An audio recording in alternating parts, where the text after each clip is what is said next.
This might sound strange, but I love a good container. You know, the idea of having everything arranged all neat and tidy and stored in one place. And in case you think this is a passing fad, let me assure you, I've been like this my whole life. At the age of 8, I had Matt's camping folder, like a literal paper folder with classified scrawled across the front, that contained all of the information our family would need for our annual summer camping trips. Road maps and park guides and to-do lists galore. When I was in high school, I begged my parents to go to IKEA to look at all the desks and shelves. Very cool. And now, in my old age, I've embraced the bin.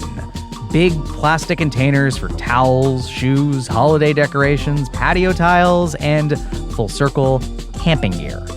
I stack them in my closets, my storage locker, and I keep a running inventory of everything inside so I always know where something is. Contrast that with my digital life, where it feels like chaos is the name of the game. I've given up on my inbox, I barely organize my files, and it's not like any of it matters anyways, because most of my work is happening in apps and tabs, each with their own file systems and search filters and approaches to organization. It's a mess. So naturally, I've been intrigued by people who are using AI to find a signal in all that noise. The people who are figuring out how to take all their digital containers and neatly organize them in one big AI-powered box. I'm your host, Matthew Braga, and on today's episode of Working Smarter, we're talking to Sophia Wang. She's an assistant professor of ophthalmology at Stanford University, where she leads the ophthalmic, informatics, and artificial intelligence group. Sophia and her colleagues also have their containers: electronic health records, doctor's notes, diagnostic imagery, and more. But they think artificial intelligence can help bring some order to that chaos and help them uncover new insights that might not have been as obvious had they just gone rummaging around on their own. What does that mean for Sophia, her patients, and how healthcare professionals do their jobs? That's coming up next on this episode of Working Smarter.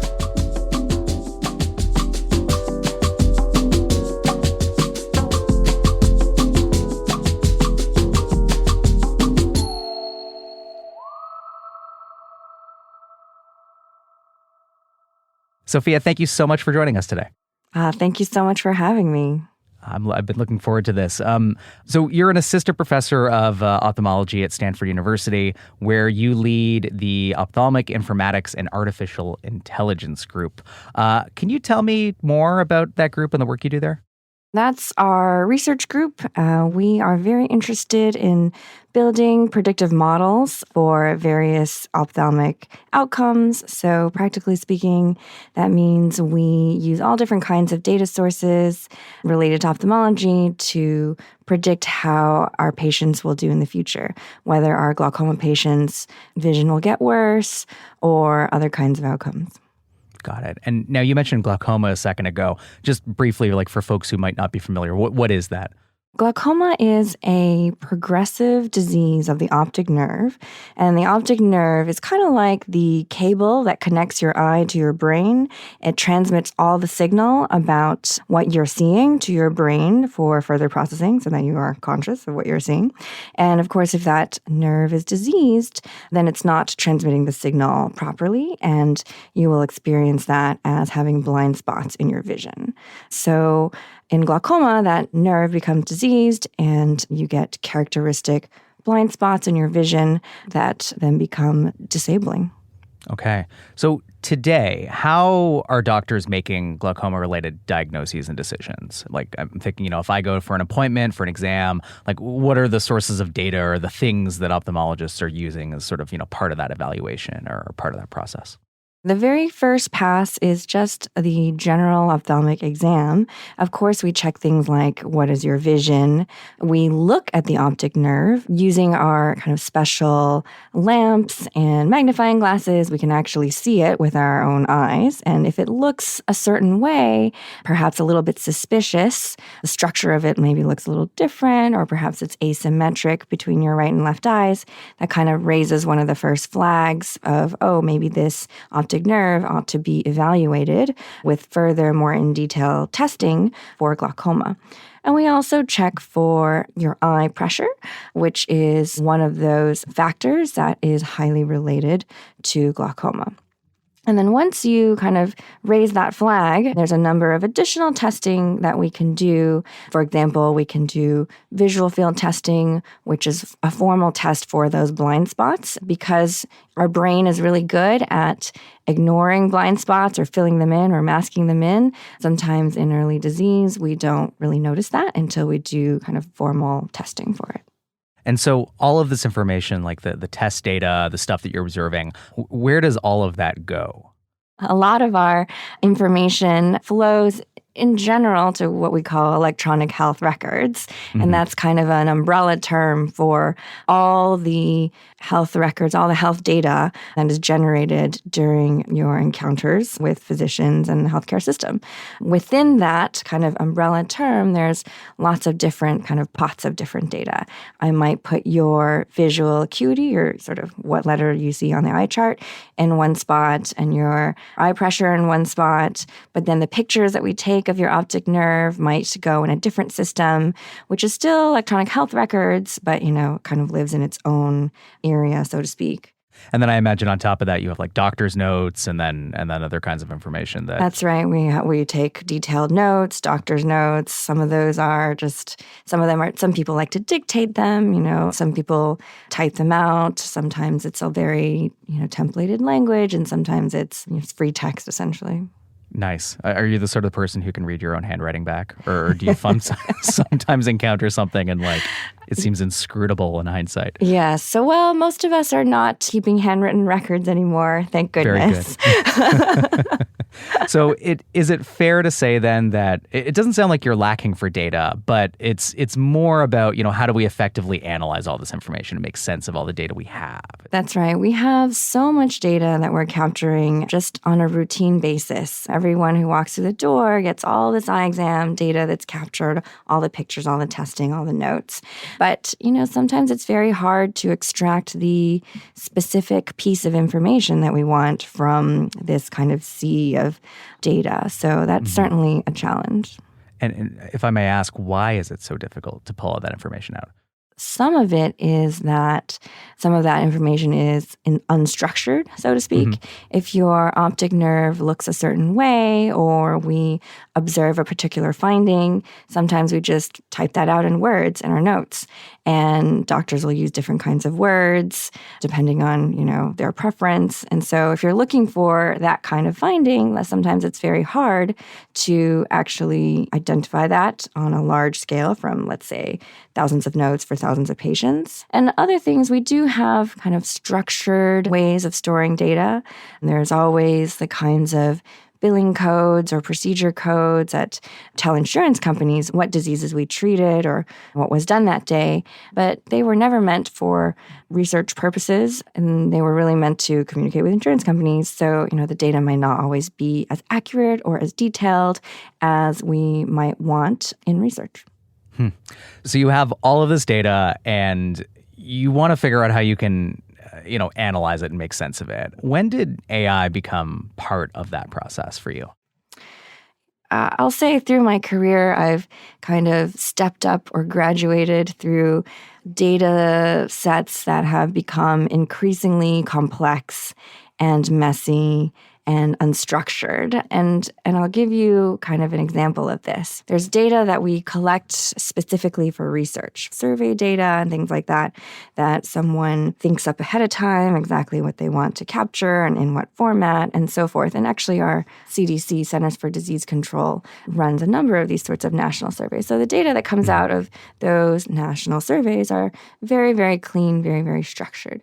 But as you get into more of the routinely generated healthcare data that's available, for example, insurance databases, they become kind of more complex, more difficult to kind of understand. And then as the electronic health records became more and more widely adopted over the last 10 years or so, we are getting increasing amounts of even more complex unstructured data like those free text notes, like those imaging databases. And my initial interest was to be able to understand details about the patient from these unstructured data sets because, as a doctor, we're always typing into the notes and we're like taking all these very detailed observations down. And I thought, well, wouldn't it be great if we could do research on a large scale using that data, which is now no longer in handwritten notes, but now like all typed and, collected in electronic health records. So my initial angle for sort of the artificial intelligence part was through really natural language processing of our clinical free text notes. So you've co-authored a number of papers now over the last couple of years looking at ways of using machine learning, stuff like deep learning. You mentioned natural language processing, LLMs, computer vision in the field of ophthalmology. What have been some of the most promising areas for applying AI in your work that you've explored so far? I have been mainly focused on predicting which patients with glaucoma will progress, meaning their disease will get worse. And this is a really important topic because once your glaucoma disease progresses and your optic nerve becomes more and more sick, because it's nerve tissue, you can't really reverse it. You can't regenerate it, at least not right now. So it's really important to be able to figure out which are the patients who are going to get worse and lose their vision in the future. Because if we knew that before they actually got worse, then maybe we could change the way we treat those patients, be more proactive, and maybe give them more medications earlier or do procedures earlier. But we do know that glaucoma is a progressive disease. Not everyone will progress, and some will remain stable with pretty kind of less invasive treatments early on. So that's the application or use case that I've been focusing on in my research. And glaucoma is very interesting because, as I mentioned, there are many different ways that we evaluate the disease. There's all the kind of measurements we take of the eye, the vision, the pressure. There are the pictures that we take. There are the visual field tests looking for the blind spots. So all these different kinds of data come together to tell us about the state of the disease. And so it's been my interest to see if we can build models which integrate multiple different kinds of data and therefore integrate multiple different techniques, for example, natural language processing and computer vision, to look at both the notes and the photos, for example, to better predict the future outcomes. Why is the progression of the disease so difficult to predict with, I guess, like traditional methods or like past analyses that you've used? Well, it's always hard to predict the future, I think. Yeah, that is fair. I mean, even if you ask a doctor, a glaucoma specialist, who do you think is going to get worse? Who do you think are going to be those fast progressors? We have some idea. We know of some risk factors, for example. But, a lot of the factors that we think about are also not factors that are easily captured in those kinds of structured code data. So things like, are the patients taking their medications regularly? Or maybe what kinds of medications are being used? Or do they have a family history of glaucoma? Interesting. And in terms of the actual, I guess, like process, like the way in which you are applying ML, like are there particular bottlenecks or like sources of friction in your job and the way that you're, I guess, analyzing information or trying to make decisions that ML is like uniquely suited to helping with? A lot of the bottlenecks for developing a system like this have to do with actually assembling the data ahead of time. All this data sort of lives in its own areas within the electronic health records. So trying to put together or match up the photos, the visual field tests, the scans, and all the notes and the measurements for a patient or many patients, that's very hard to integrate and to put it all together in a research-ready database. Another challenge of this particular kind of data is its longitudinal nature. It's not like determining whether a picture is of a cat or a dog, for example, where you can just look at one picture and you can decide as a human, right? Sometimes the evaluation of glaucoma patients takes place over a number of visits. You have to see sort of evolution of the disease to make a real determination. Sometimes the time interval between visits is different for different patients, and kind of putting that all together into a machine learning model, which in some ways can be very inflexible as to the structure of the data that goes into it, that can be a challenge too. Interesting. Is there also an opportunity there? And I guess what I mean by that is I imagine for humans sometimes, looking at data over a really long time scale, it can sometimes be hard to spot those patterns. But my understanding is that that's actually one of the things that machine learning can be really good at, is being able to pick those patterns out that we miss. Is that fair to say about this particular work? Yes, I think that is a really great insight, and that is definitely one of the things we're hoping that machine learning can help us achieve. Oftentimes, as clinicians, we might see a new patient. They might come with years of records from, Wow. Their prior glaucoma specialist. They just moved into the area, and we're kind of looking through all of this as we're evaluating the patient, but it's a lot of data for even a human clinician to process. So if we had a really effective machine learning algorithm that can help with that, that would certainly be really helpful. And just for listeners who might not know, you're talking about years of data here. Like, what is the typical age of a glaucoma patient? Right. So it's an age-related disease. So typically our glaucoma patients are older, 60s or 70s. So if someone was diagnosed with glaucoma in their 60s, but now they're 75, right? Then you've got 15 years of potentially glaucoma records to look through for their kind of entire history. Very interesting. So with this work that you've been doing so far of applying, AI and machine learning specifically to ophthalmology, like what surprised you most so far? Well, some of the structured information in the electronic health records is very good at predicting outcomes, even without the supplemental, let's say, unstructured data, clinical free text or imaging. And we found this out because those kinds of structured electronic health records data are basically the easiest to assemble first. So oftentimes when we're starting off in research, we can pull that data more quickly.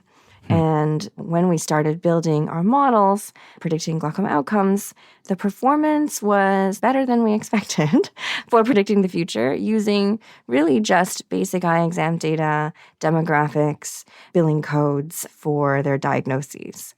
And I thought that we would need a lot more information coming from imaging and coming from the clinical notes to make these models perform as well as they did. But actually, when we added those additional modalities of data, yes, we get a better performance, but the sort of baseline performance using just the structured data is, pretty good. It sounds like it's not just about having more data necessarily, but also starting with the right data. Would you say is that fair? Yes, it's not just having more data, but it's the right data. And kind of you have to be a little bit thoughtful about how you organize that data even before it goes into the model. You could put in more data, but it might be just more noise and not more signal, so to speak. You were talking about the quality of the predictions a second ago, and I think I read in one of your papers that one of the algorithms you were working on was able to predict patient outcomes with, like 80% accuracy, which seems quite high, like quite impressive. But like, how does that compare to human performance? Like, how do we put this into context? This is a great question also. It's always important to put these kinds of performance metrics in human context. And I'll start with kind of a contrasting example, which is, again, like classification of photographs. We know that cats versus dogs and classification of photographs, like a human can pretty much always do this. So we're really aiming for like 100% accuracy, right, for any kind of machine task. And similarly, for certain ophthalmology tasks, like looking at a picture of a retina and determining whether there might be diabetic eye disease in it, that's something that a human looking at a photo can classify very accurately. So all those algorithms have to be super high performing. But a more complex task like figuring out if a patient will progress in the future. That's not looking at something and classifying it. That's really predicting the future. And so, as I mentioned, even humans are not very good at this. And in order to demonstrate that, for one of my studies, I just went through a small group of patients, like maybe 300 patients or something, and I just looked at their records and I tried to predict as a glaucoma specialist, who's going to need glaucoma surgery and who's not going to need glaucoma surgery. I like to think I'm a pretty good doctor, but it turns out that my guesses were not good at all. So, I think if you had flipped the direction of my guesses, that might even have been like a better performing future. So, it doesn't take much actually to do better than a glaucoma specialist. Well, and that's so interesting to me because nevertheless, I think when you bring technology into a lot of contexts, but especially like health-related contexts, that can sometimes, people might have questions or they might have some concerns or things they want to be reassured about. And so how do you build trust in these kinds of tools and techniques, both for doctors, but also for patients? There are many reservations about the actual use of AI in healthcare.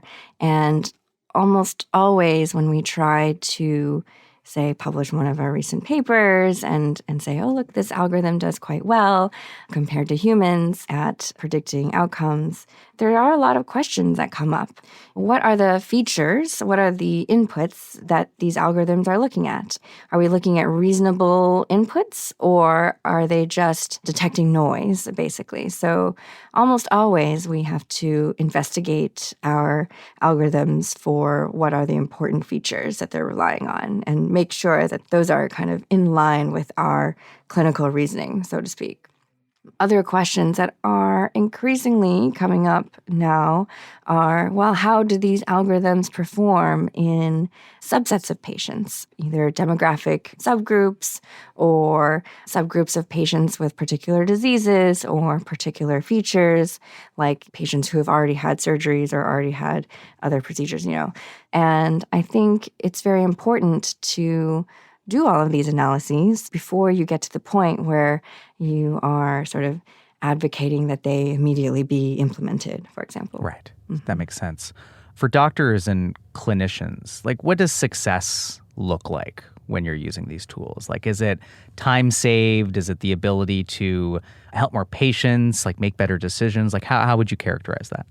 I think for a tool that is a clinical decision support tool, we want to see that it's helping our patients, that it is really, for example, improving vision or improving surgical outcomes. For example, if we built an algorithm that predicted how well patients would do after different kinds of surgeries, which is another kind of area of research, we would want our surgeons who use this algorithm to ultimately have better surgical outcomes because they've chosen, the appropriate surgery for the appropriate patients. So those are, I think, clinical benchmarks for success. I think in order to prove that an AI algorithm really is helping patients, we eventually will need to do more traditional studies like randomized controlled trials of patients who were treated with the help of an algorithm versus patients who were not, and really look at those outcomes to see that it's helping patients. How far off would you say those are?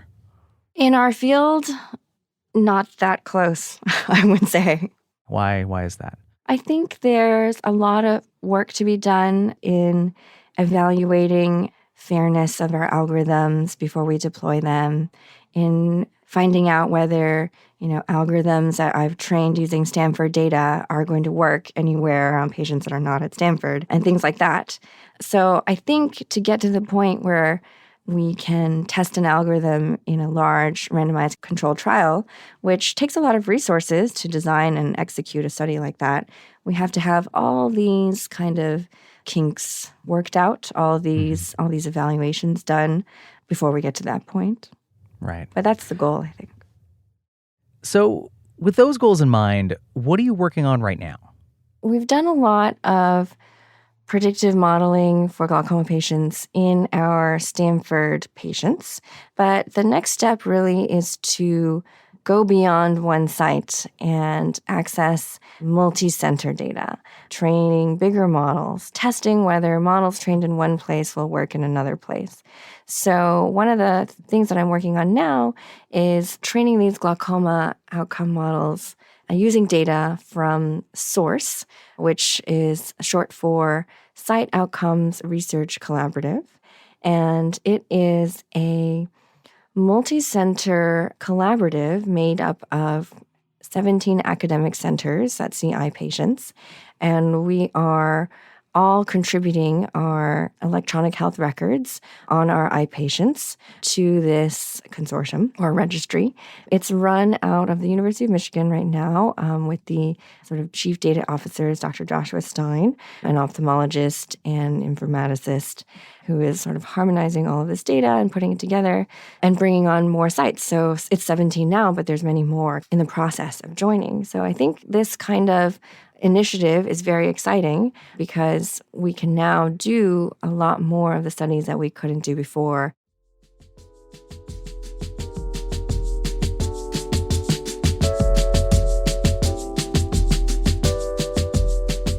Working Smarter is brought to you by Dropbox. We build AI-powered tools that help knowledge workers get things done no matter how or where they work. Tools like Dropbox Dash, an AI-powered universal search tool designed for all your cloud content, no matter what you're working on or where it's stored. Figma, OneDrive, Salesforce, Notion, your email, your desktop, your calendar. With Dash, you can search it all. Ask a question and Dash will find you the answer, whether it's hiding in an untitled doc or one of 200 open tabs. Collect and organize cloud content with Stacks, shareable smart collections that go beyond what's possible with bookmarks and folders. And like any good assistant, Dash even knows your schedule, from the files you need to start your day to the meetings you have after lunch. Because the less time you spend on work about work, the more time you have for the work itself, the work that really matters. To learn more about Dropbox Dash and try Dash for free, visit dash.ai and discover a more enlightened way of working.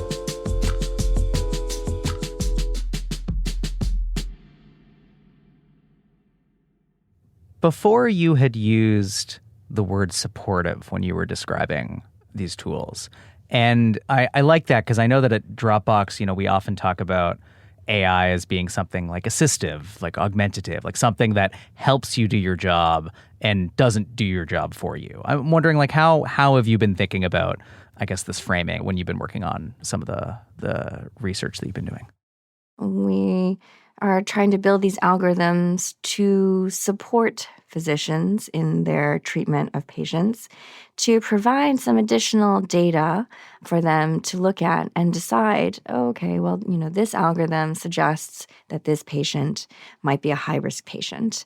And like many of our other data inputs, eventually it may become one that we decide to pay attention to if the algorithm is very good, right? But ultimately, I think it's up to the user or the physician to kind of decide how to use that advice, so to speak, AI-generated advice. Because as the human physician that is treating the human patient in front of us, we know actually a lot more about that patient even than maybe can be captured, even with the astounding breadth and depth of our electronic health records. So let's say an algorithm might suggest that a patient could do well with a certain kind of surgery, but I might know that that patient isn't capable of doing the complex regimen of treatment that's required to make that surgery a success, for example. So, I'll have all these factors in addition to whatever might be going into the algorithm to help further personalize the treatments to that patient. That makes sense. I mean, empathy seems like something that certainly only doctors can bring to the table. Sure. Empathy and sort of explaining in a way that the patient can understand sort of where they are and what we're trying to do for them, and presenting the choices to the patients too. Ultimately, it's up to them what their medical care is going to look like. What about for patients as well? Like, you sort of alluded to this a little bit before, but, could AI-powered tools and some of the algorithms you're working on help, improve access to care or the quality of care, especially among underserved populations? That is definitely a goal. we hope that AI will improve care for underserved populations. We don't want to deploy systems that actually worsen care for underserved populations or widen the disparities that we know already exist in glaucoma care and in ophthalmic care.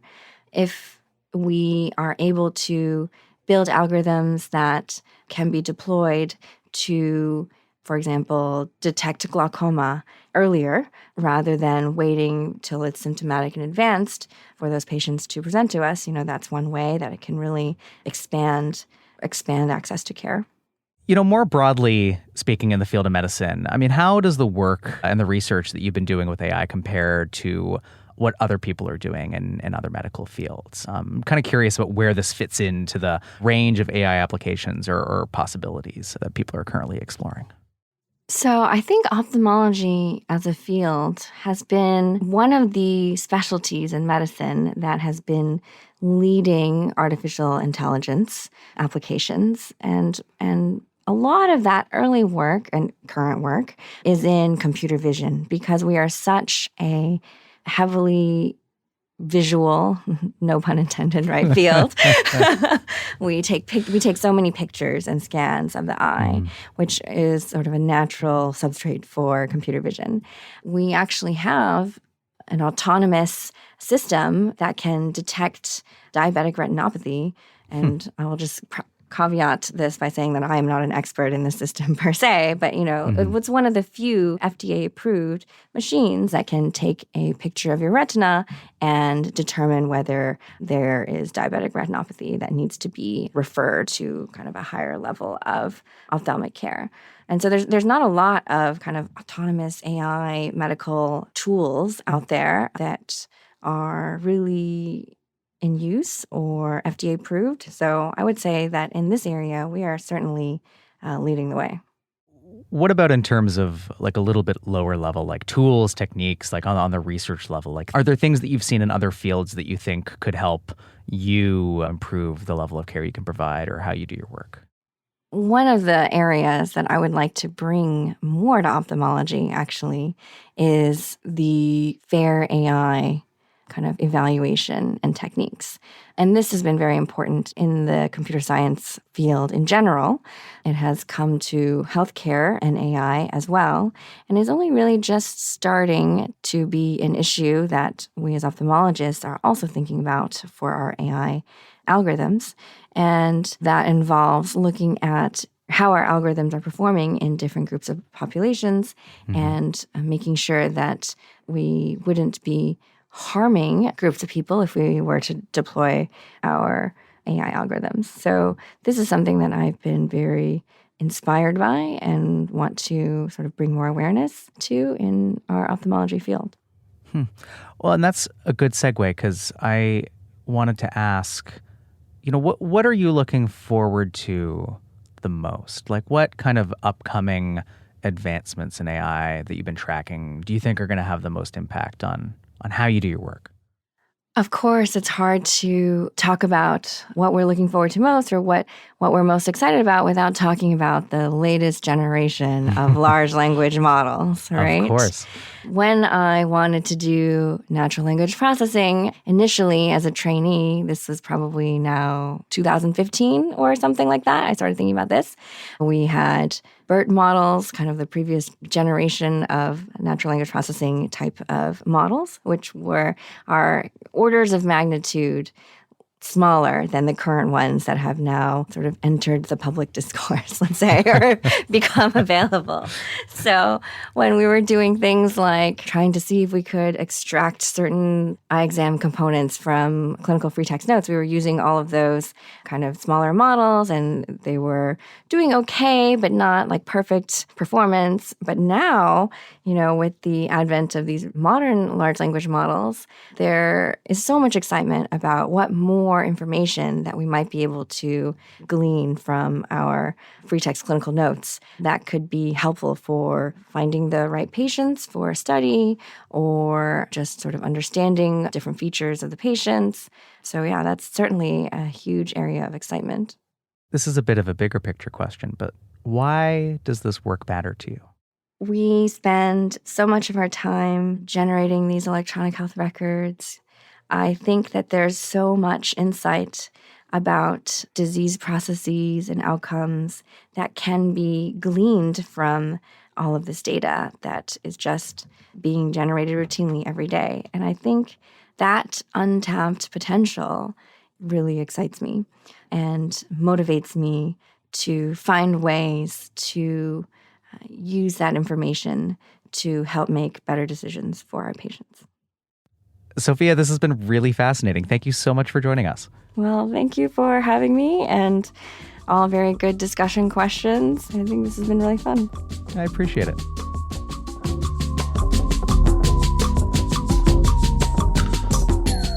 The thing about my bins and boxes and closet organizers is that they're finite.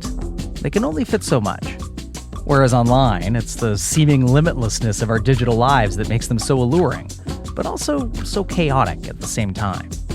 When I work, I try my best to leave breadcrumbs for myself, little reminders of what's stored where, hoping it's stuff I'll eventually need. That one elusive insight or the missing ingredient that turns a troublesome project around. But I know I'm just swimming against the current. No inventory can help me here. The data's flowing too fast to keep up. Short of collectively deciding to return to the era of the floppy disk and live like it's 1986, a great decade for music, mind you, it seems unlikely that we'll ever be able to throw our arms around all of our apps and tabs and far-flung files ever again. And so you're going to see a lot more people like Sophia, who are thinking of new ways, new AI-powered tools that make better use of all the valuable information that's hidden away in our endless digital containers, out of sight, out of mind. That makes all those insights as easy to grab as a box of camping gear on the shelf. If you want to learn more about Sophia and her work, you can find some links in the show notes.